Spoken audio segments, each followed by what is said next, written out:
Welcome to my channel. Halo semuanya, kembali lagi sama gue Andrew di pembahasan chapter terbaru Tower of God minggu ini. Sebelum kita melihat ada apa di chapter terbaru ini, gue mau ingetin kepada kalian, jangan lupa untuk like setiap chapter Tower of God-nya, dan pakai koin kalian juga jika chapter terbarunya sudah keluar.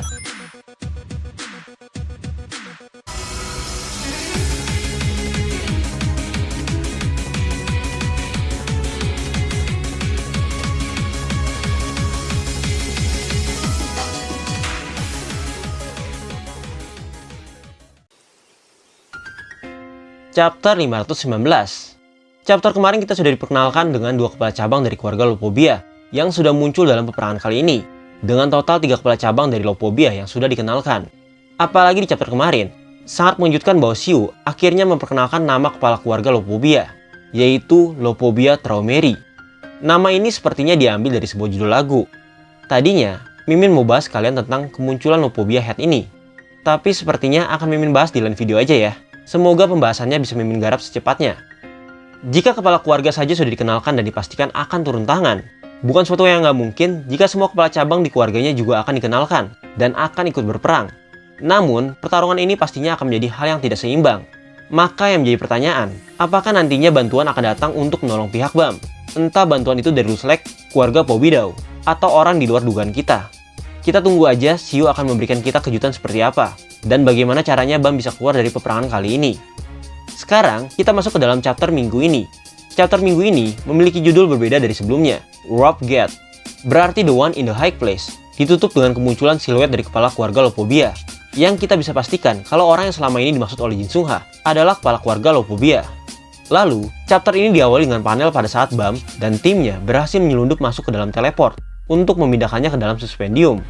Tapi penyelundupan itu juga sempat diketahui karena ternyata salah satu pasukan jahat yang dikalahkan oleh Asensio diam-diam melapor kepada high ranker dari keluarga Lopobia yang bernama Orari tentang adanya pengkhianat dan juga Jin Sungha yang tidak berada di tempatnya. Walaupun BAM dan timnya sempat ketahuan, untungnya penyegelan yang sudah dilakukan tidak bisa dihentikan. Namun karena sudah ketahuan, Orari pun sebagai penjaga atas teleport ini bersikeras untuk menghentikan teleport tersebut. Tapi seperti yang Mimin bilang, karena sudah dijalankan dan sudah beroperasi, teleport yang hanya bisa digunakan 1 tahun sekali ini tidak bisa sembarangan untuk menghentikannya. Sambil berteriak, Orari sangat kesal karena merasa dirinya dibohongi dan berusaha mendekat untuk menarik tim BAM keluar dari teleport itu. Tapi para tentara di sana berusaha untuk menghadang Orari karena mereka tahu bahwa alat itu tidak bisa dihentikan dan mencoba menjaga calon kepala cabang ini supaya tidak ikut tersegel ke dalam suspendium. Saat para tentara mencoba menghadang Orari, ternyata kejadian ini malah membuat Orari terjatuh dari tempatnya ke dalam teleport itu. Jadi bukan hanya tim BAM saja yang berteleport ke dalam suspendium. Berarti Orari dan juga ular kecil yang disebut sebagai kepala cabang bernama Yorari. Karena berada di pundak Orari, mereka berdua terjatuh ke dalam teleport bersama-sama. Dan juga satu tentara yang tadinya mau menahan mereka supaya tidak terjatuh, malah jatuh ke teleport bersama mereka. Jika bukan hanya tim BAM saja yang masuk ke dalam teleport, melainkan juga kandidat kepala cabang dari keluarga Lopobia ikut terjatuh, bisa diperkirakan BAM nantinya akan menghadapi mereka. Mungkin ini saatnya kita bisa melihat perkembangan dari BAM setelah dia menyerap kekuatan White untuk melawan high ranker sekelas calon kepala cabang. Yang Mimin masih ragu di sini adalah, memang kepala cabang Lopobia yang berbentuk ular kecil itu masih belum diketahui bentuk aslinya. Apakah benar ular kecil itu merupakan bentuk aslinya atau itu hanya medium saja untuk kepala cabang yang asli berbicara melalui ular itu?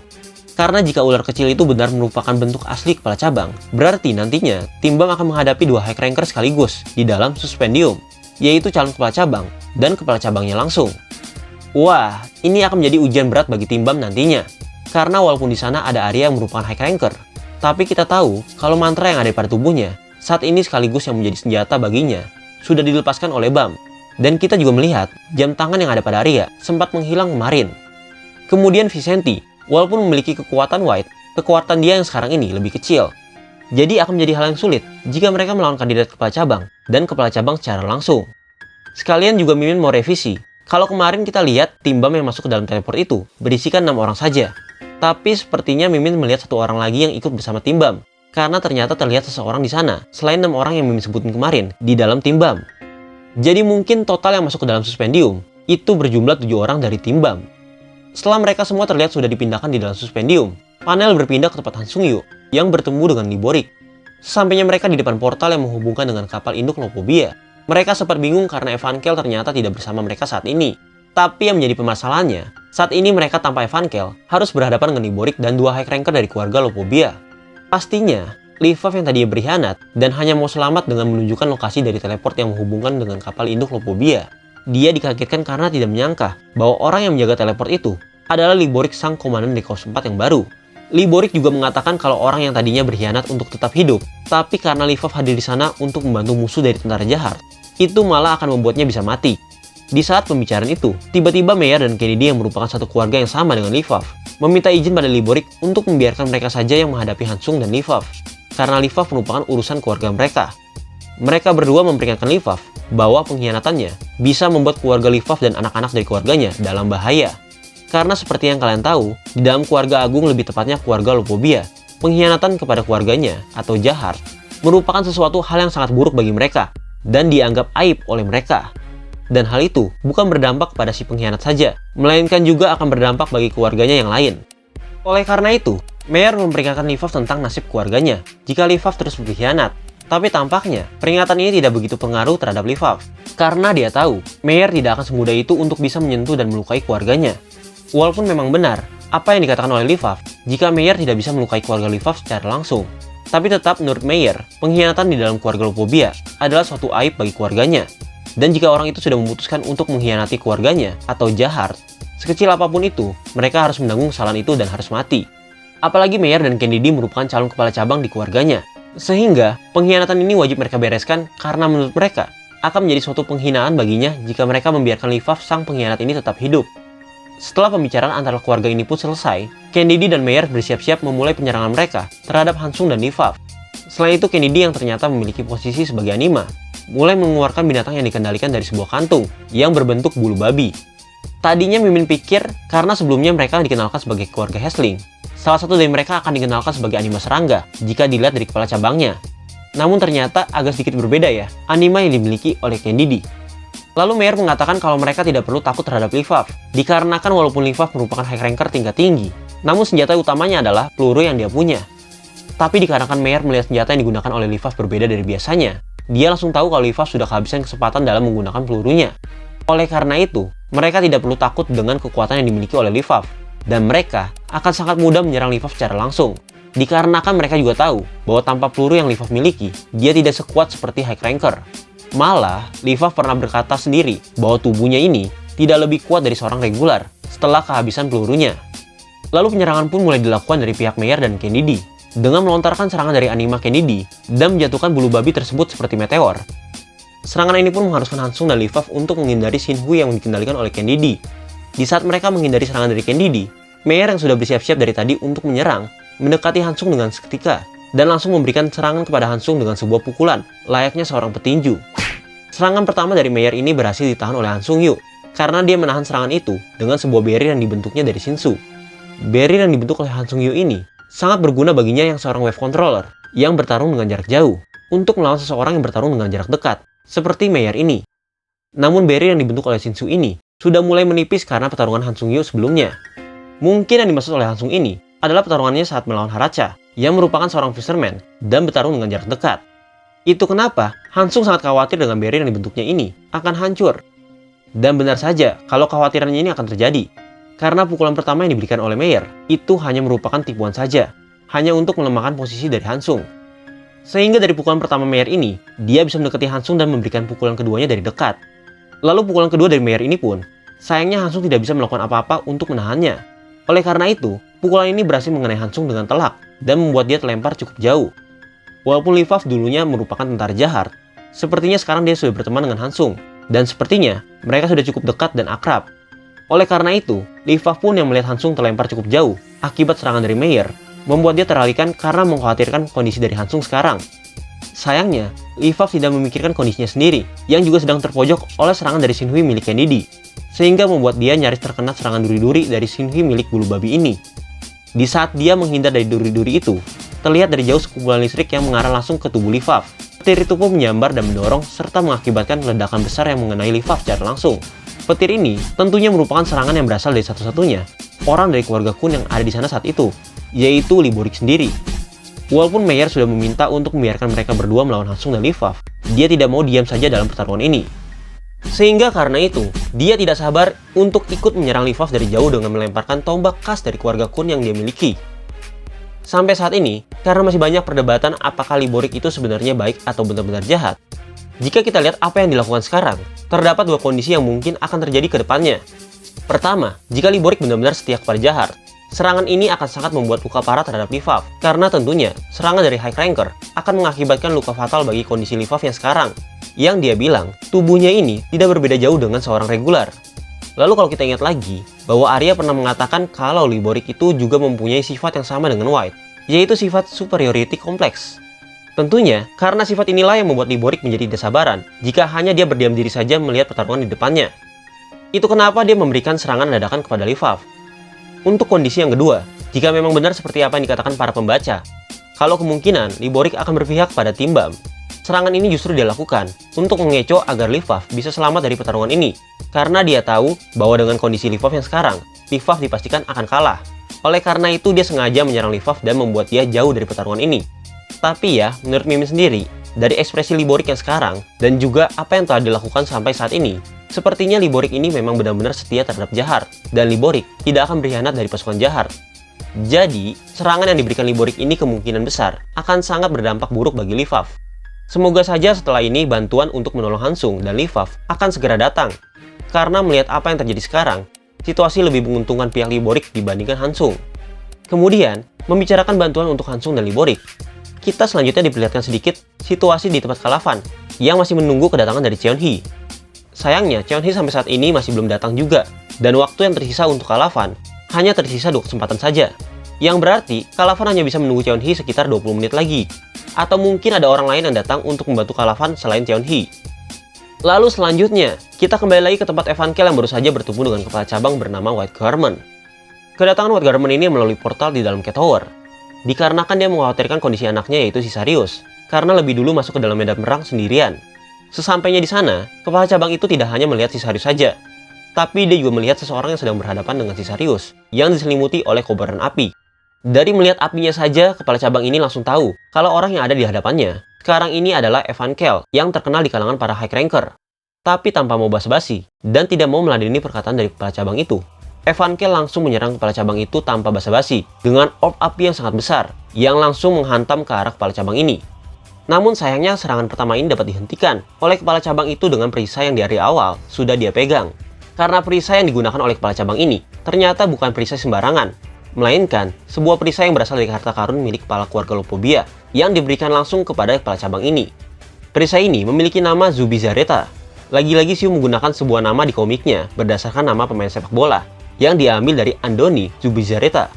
Namun walaupun kepala cabang ini menyebut kalau perisai ini yang dia gunakan merupakan hadiah khusus dari kepala keluarganya, justru hal ini tidak membuat Evankel takut dan gentar karena dia merasa sesuatu yang diberikan oleh kepala keluarga tidak jauh berbeda dengan sampah.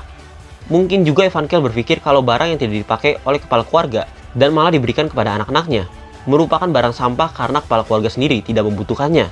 Sehingga menurut Evankel, item yang diberikan oleh kepala keluarga ini tidak patut dibanggakan. Lalu Evankel karena kesal, kepala cabang ini membanggakan perisainya. Dia menghujani kepala cabang tersebut dengan api dari orbnya. Tapi lagi-lagi api tersebut dapat ditahannya dengan perisai yang kepala cabang gunakan. Sambil menahan serangan dari Evankel, kepala cabang ini sempat mengatakan bahwa seperti rumor yang beredar kalau Evankel merupakan orang yang tidak peduli dengan status kepala keluarga dan 10 keluarga agung. Kepala cabang ini sempat menyebutkan kalau Evankel mempunyai sifat arogan seperti ini karena tidak mendapatkan pelajaran dari keluarganya. Entah perkataan ini ada maksud tersembunyi dengan identitas dan keluarga Evankel, atau memang itu hanya penghinaan saja buat Evankel.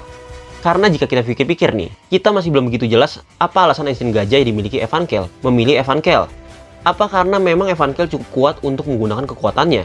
Atau memang harus ada garis keturunan khusus untuk bisa menjadikan Evankel sebagai host kekuatan dari Ancient Gajah ini?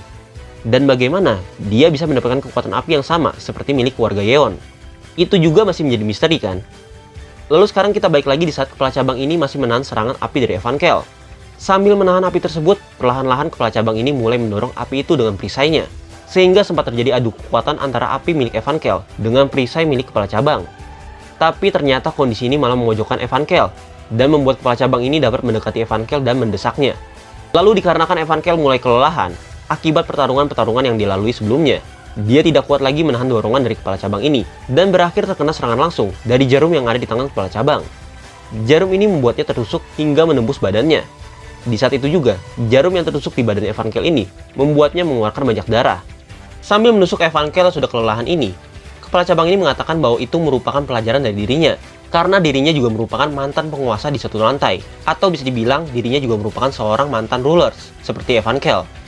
Setelah mengatakan itu dan yakin bahwa Evankel sudah selesai, dia melemparkan tubuh Evankel begitu saja dan mengajak anak buahnya untuk pergi dari tempat itu. Sepertinya kepala cabang ini yakin kalau tusukan yang diberikan bisa membunuh Evankel begitu saja. Karena jika dilihat dari pembicaranya, dia langsung mengajak anak buahnya untuk pergi. Tapi Mimin yakin bahwa Evankel tidak mungkin begitu saja mati. Memang dalam peperangan ini, kubu Bam sangat dirugikan. Karena jika kita satukan dari awal peperangan Bam memasuki tempat ini, dan sampai sekarang ini, itu masih belum melewati sehari di sana, atau masih dalam hari yang sama. Jadi jika kita lihat, seperti Hansung, Livaf, Evankel, Bam, dan yang lainnya, tidak heran jika mereka akan kelelahan dalam pertarungan selanjutnya. Karena mereka saja baru melewati pertarungan yang besar, melawan pasukan Kalavan dan pertarungan di arena K-Tower. Sedangkan pasukan-pasukan dari keluarga Lopobia yang baru datang, mereka masih dalam kondisi yang prima. Jadi hal yang wajar kalau dalam pertarungan ini, mereka sudah pada kehilangan staminanya. Selain itu, Mimin mau bahas sedikit tentang perkataan bahwa kepala cabang yang dihadapi Evankel mengatakan bahwa dia juga merupakan mantan dari penguasa lantai. Di sini sebenarnya dijelaskan kalau kata-kata itu memiliki dua arti. Yang pertama, kalau dia juga pernah menjadi penguasa lantai seperti Evankel. Yang kedua, dia mengatakan kalau dia pernah menguasai lantai yang sama seperti Evankel. Kalau Mimin translate sendiri, dan pendapat Mimin yakin kalau maksudnya adalah kepala cabang ini pernah menguasai lantai yang sama dengan Evankel, yaitu lantai kedua. Karena kalau kita ingat juga akan perkataan Evankel sebelumnya, dia mengatakan bahwa pertarungannya melawan Sicarius mengingatkan dia akan suatu kenangan yang buruk. Nah, Mimin berteori mungkin kenangan buruk yang dimaksud oleh Evankel adalah kenangan saat dia membunuh penguasa lantai kedua sebelumnya, yang juga berasal dari cabang keluarga yang sama dengan White Garment. Karena jika benar White Garment pernah menguasai lantai yang sama dengan Evankel, alasan yang membuat dia berhenti menjadi ruler adalah kalau dia memberikan jabatannya kepada salah satu anaknya atau keluarganya, dan orang itulah yang dibunuh oleh Evankel. Itu kenapa Evankel sempat menyebutkan kalau Sicarius mengingatkannya dengan kenangan buruk. Apalagi dalam percakapan ini, kepala cabang itu memanggil Evankel sebagai anak kecil, atau orang yang lebih muda darinya. Jadi wajar-wajar aja kalau dia mungkin pernah menjadi penguasa di lantai Evankel sebelum Evankel, karena memang dia pun sudah lebih tua dari Evankel. Tapi itu hanya prediksi Mimin saja ya guys. Yang pasti Mimin yakin Evankel tidak akan semudah itu untuk mati. Apalagi kita juga pernah melihat adegan Evankel diperkirakan mati saat terkena serangan dari Livaf. Dan sekarang pun dia belum mengeluarkan kekuatan Ancient-nya. Jadi tidak mungkin Evankel begitu saja akan kalah. Kalau kita ingat juga, untuk saat ini karena kita tidak tahu seberapa hebat para veteran-veteran Fuk yang ikut peperangan ini, seperti Cha, Dowon, Sofia, dan beberapa yang masih belum dikenalkan, kita bisa asumsi sementara Evankel lah yang terkuat pada sisi Bam untuk saat ini. Jika seseorang sekelas Evankel mati, tim Bam akan sangat kehilangan salah satu orang terkuatnya. Jadi kita tunggu aja bagaimana selanjutnya Evankel akan bangkit, dan apakah teori Mimin sebelumnya mengenai tinggi Evankel sebesar 7 meter itu akan benar terjadi. Ya kita tunggu aja bagaimana kelanjutannya ya. Tapi prediksi Mimin di minggu depan, Siu sepertinya akan menunjukkan kita tentang pertarungan Cheonhee dengan Hasacha. Karena sepertinya waktu Kalavan tinggal sedikit lagi nih, dan keadaan Hansung pun sudah terdesak di tempat Liborik. Jadi mungkin kebangkitan Evankel akan berlanjut di beberapa chapter lagi. Oke, itu dulu mungkin pembahasan kita pada chapter kali ini. Thank you semua yang udah nonton dan sorry jika ada kesalahan atau kekurangan dari video ini. Mimin mohon pamit dan sampai ketemu di video selanjutnya. Bye-bye!